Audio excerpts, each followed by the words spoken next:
ಕುಂಕೋ ಗ್ರಾಮದ ವೀರಭದ್ರೇಶ್ವರ ದೇವಸ್ಥಾನದಲ್ಲಿ ಬಹಳ ಒಂದು ಹೆಸರುವಾಸಿಯಾದಂಥ ಒಂದು ವೀರಭದ್ರ ದೇವರು ಸ್ಥಾಪನೆಗೊಂಡಿದೆ. ಇಲ್ಲಿ ಬಹಳ ಒಂದು ಭಕ್ತಾದಿಗಳನ್ನು ಹೊಂದಿರುವಂಥ ಒಂದು ಗ್ರಾಮ.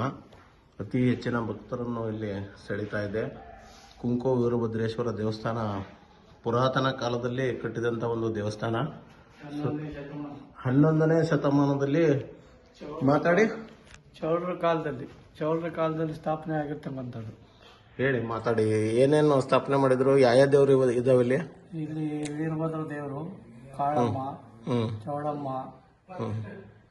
ಅಷ್ಟೇ. ಬಹಳ ಜನ ಭಕ್ತಾದಿಗಳು ಇಲ್ಲಿ ಏನೇನು ಹಬ್ಬ ಮಾಡ್ತಾರೆ? ಇಲ್ಲಿ ರಥೋತ್ಸವ ಮತ್ತೆ ದಸರಾ. ಹಾ, ಪ್ರತಿ ವರ್ಷ ಮಾಡ್ತಾರೆ. ಪ್ರತಿ ವರ್ಷ ಮಾಡ್ತೀವಿ. ಕಲ್ಯಾಣ ಮಂದಿರದಲ್ಲಿ ಮದುವೆಗಳು ಬಹಳ ನಡೀತಾವಲ್ಲ?